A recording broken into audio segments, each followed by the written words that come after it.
Nous allons maintenant continuer avec Sylvain Chéret de chez Petit Bateau. Alors Petit Bateau, il n'a pas pu être avec nous aujourd'hui pour des raisons que vous pouvez bien imaginer, mais voilà qu'il est avec nous depuis les bureaux de Petit Bateau. Sylvain, est-ce que vous m'entendez? Oui, je vous entends très bien. Super. Vous m'entendez, vous, de votre côté? Parfaitement. Parfait. Alors je vous laisse la parole et c'est à vous. C'est parfait, merci beaucoup. Bonjour à tous. J'aurais été ravi d'être avec vous dans ce bel endroit aujourd'hui, mais comme vous l'avez dit, malheureusement, la SNCF en a décidé autrement.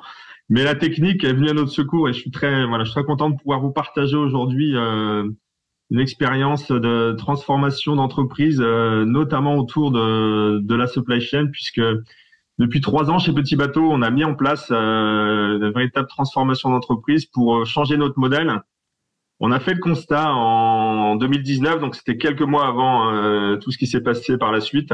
On a fait le constat déjà en 2019 que notre modèle était plus adapté aux évolutions du business et aux enjeux, notamment de la supply chain. Petit Bateau, c'est une entreprise qui a 130 ans d'histoire. On était habitué à fonctionner pendant longtemps sur des modes identiques. En fait, on reproduisait ce qu'on faisait. Et puis, on est arrivé un peu avant les années 2000 dans une période où la croissance a ralenti, des schémas d'approvisionnement longs. Et du coup, une perte de rentabilité couplée à un accroissement des stocks, donc une difficulté financière pour l'entreprise, une prise de conscience forte de la nécessité de changer.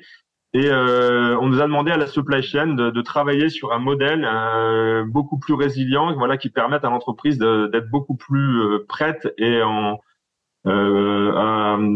adresser les enjeux et à être beaucoup plus résiliente. Donc, les enjeux qu'on avait, je rappelle, donc c'était fin 2019, c'était de renouer le plus rapidement possible avec la rentabilité de l'entreprise, de bâtir un business model plus agile et dérisqué quelque part, et de pouvoir résister à la volatilité, à l'imprévisibilité des ventes.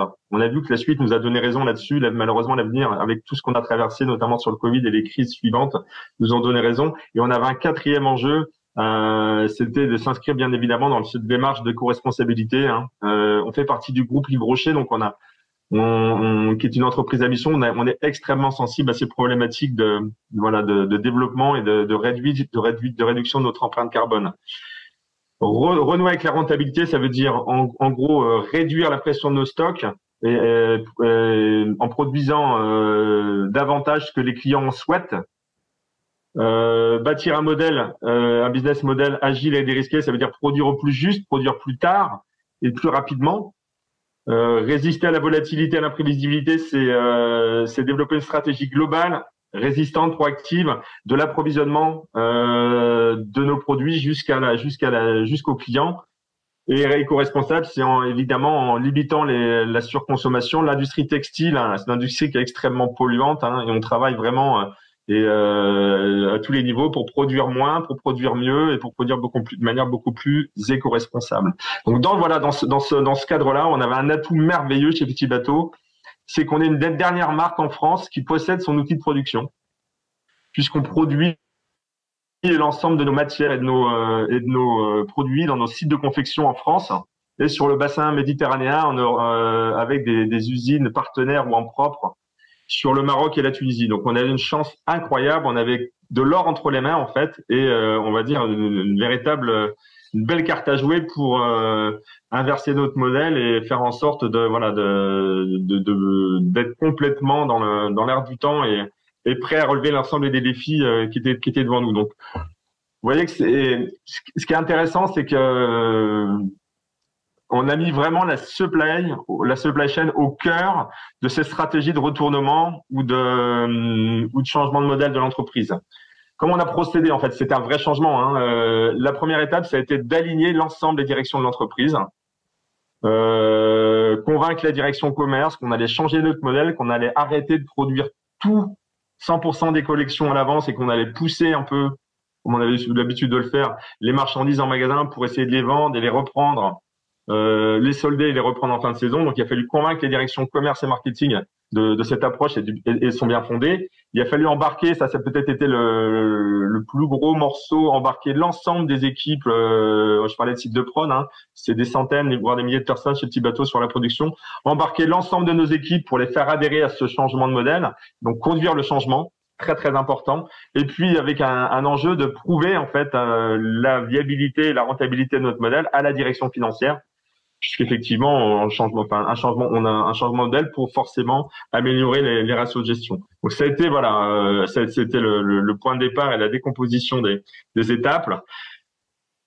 Cet alignement a été opéré et réalisé. La direction générale et l'ensemble des services ont adhéré à notre projet et nous ont donné les moyens de réaliser.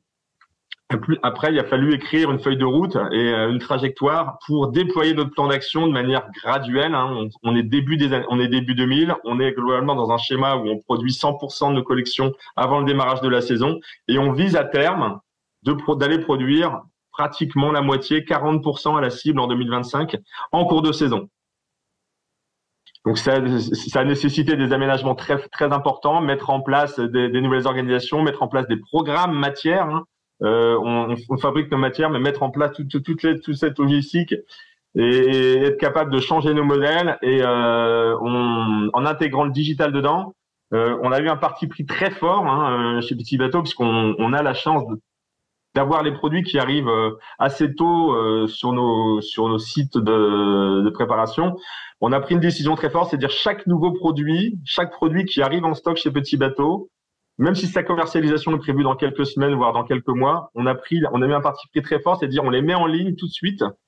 Et grâce à des outils de data, on est capable, avec quelques jours de vente, d'extrapoler le potentiel de vente des produits et d'anticiper quelque part le potentiel de vente du produit avant sa mise en commercialisation sur les réseaux de magasins, par exemple, ce qui nous fait gagner un temps important de 4 à 8 semaines. Et ce temps-là, il est extrêmement précieux pour nous permettre de relancer des productions par anticipation. On avait un enjeu très fort de réduction de nos lead time de production. Un lead time de production classique, pour nous, c'était à peu près 18 à 20 semaines. Notre objectif, c'est de le diviser par 3 pour l'amener à 6 semaines et être capable, effectivement, en cours de saison, de réapprovisionner. Je prends l'exemple d'une saison, on est début février. C'est-à-dire qu'on lit des performances de vente. Aujourd'hui, on est capable de relivrer ces produits dans nos entrepôts chez nos clients autour du 15 mars. Voilà, ça c'est le contrat qu'on a mis en place. Progressivement, il y a cette notion de progressivité.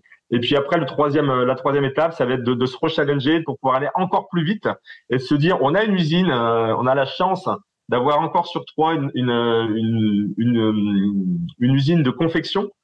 Et on a complètement dédié ce site de production pour fabriquer et reproduire à la demande. Donc en fait, on a développé ce qu'on appelle la production à la demande, ce qui nous permet de relancer des petites séries made in France sur notre site avec un niveau de réalité très fort puisqu'on est capable de reproduire en 5 jours sur des séries bien évidemment limitées, mais on est capable de reproduire et de refabriquer en 5 jours sur notre entité troyenne.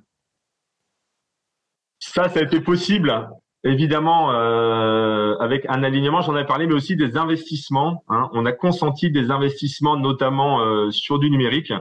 On s'est doté d'une impression numérique. On a été parmi les premiers en France à développer de l'impression numérique sur du textile. Et ce qui nous a permis d'intégrer l'ensemble de la chaîne, en fait, de la matière jusqu'au produit fini et de pouvoir refabriquer dans des délais records. Ce que je peux vous dire à date, c'est qu'on a très très bien avancé sur ces sujets et on a déjà quelques résultats. On est à peu près à mi-chemin. Hein, on a fait 2 ans et demi, 3 ans. Et malgré le contexte difficile que vous connaissez tous et qu'on a traversé, on a été capable aujourd'hui de passer de 2019 où globalement on démarrait à fin 2022. Aujourd'hui, on a 30% de nos collections qui sont reproduites en cours de saison. C'est-à-dire qu'on ne s'engage plus qu'à 70%, on reproduit 30% en cours de saison. Nos lead time aujourd'hui sont autour de 7 semaines.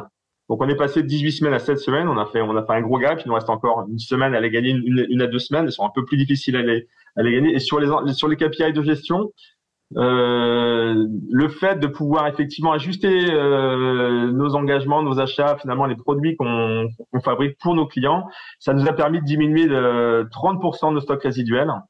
C'est extrêmement vertueux. On a diminué de 30% de nos stocks résiduels. On a baissé la remise commerciale de plusieurs points. On a amélioré la marge nette et on a également répondu à l'enjeu des RSE puisque toutes les pièces qu'on n'a pas produites, en fait, tous ces leftovers, tous ces surplus de production qu'on n'a pas eu, ça a un impact très important. Nous, on l'a chiffré, c'est des dizaines de milliers de tonnes de CO2 et c'est près de 50 mètres cubes d'eau économisée. L'industrie textile, notamment la teinture, c'est une industrie qui consomme énormément d'eau. On est très très satisfait aujourd'hui de ce qu'on a pu mettre en œuvre et des gains. Une des clés de succès, ça a été de pouvoir mesurer rapidement sur ces grands projets de transformation. Dès la première saison, on a été capable de mesurer les effets positifs et de donner confiance à l'ensemble du comité de direction qui nous a, et notre actionnaire, le groupe Rocher, qui nous a suivis. On a aussi été, ce qui nous a permis aussi de décrocher des subventions des pouvoirs publics pour nous aider dans la transformation et la modernisation de nos outils de production. J'ai l'impression numérique. Aujourd'hui, on investit sur des machines de coupe, ce qui permet de confectionner les produits numériques. Et voilà, on a fait, je dis pas qu'on a fait le plus dur, mais on a fait une bonne partie du chemin et ça s'était rendu possible avec l'ensemble des équipes puisque on a bénéficié, on a réussi à faire adhérer un peu tous les corps de métier, toutes les directions et on a réglé le tempo, on a rencontré des embûches. 2020, 2021, ça a été des années assez compliquées pour l'ensemble d'entre nous. Les clés de succès, ça a été de tenir le cap, de pas aller trop vite, de pas se dire il faut le coûte que coûte. Nous, on a fait attention, on a adapté la carburation pour s'ajuster, mais on n'a jamais on va dire, on n'est jamais sorti de notre trajectoire, on l'a adapté, on l'a ajusté. Aujourd'hui, on est sur un modèle, je vous fais un petit zoom arrière, je me dis il y a 4 ans chez Petit Bateau, on a complètement transformé l'entreprise et aujourd'hui, on a fait la grosse partie du chemin, on est très fiers de ça. Et il nous reste encore des choses à mettre en place, c'est aller gagner un peu sur ces lead time, continuer à progresser. On aimerait aujourd'hui avoir 100% de notre production sur le bassin Euromed. On a à peu près 20% de nos produits aujourd'hui qui sont encore fabriqués loin en Asie. C'est notamment ce qui est grosse pièce, ce qui est produit chez Netram. C'est-à-dire nous, on fabrique de la maille et on travaille à acquérir ou à réacquérir ces compétences de chez Netram et pour pouvoir à terme dans la cible à 2025 être complètement à 360 et avoir une production complètement intégrée de nos collections. Voilà, et puis avec un enjeu d'omnicanalité, on a eu la chance, j'ai entendu l'intervenant de la Fnac qui en parlait juste avant. On a mis en place un OMS en fin 2021 chez Petit Bateau et c'était un très très grand accélérateur et c'est vraiment des outils fantastiques. Je vous les conseille à tous de se projeter sur l'omnicanalité, la capacité qu'on a aujourd'hui à voir l'ensemble des stocks de nos magasins disponibles pour les clients. Ça a été un levier fantastique pour nous. Voilà. Moi, je vais conclure en disant je vais reprendre la phrase du début. C'est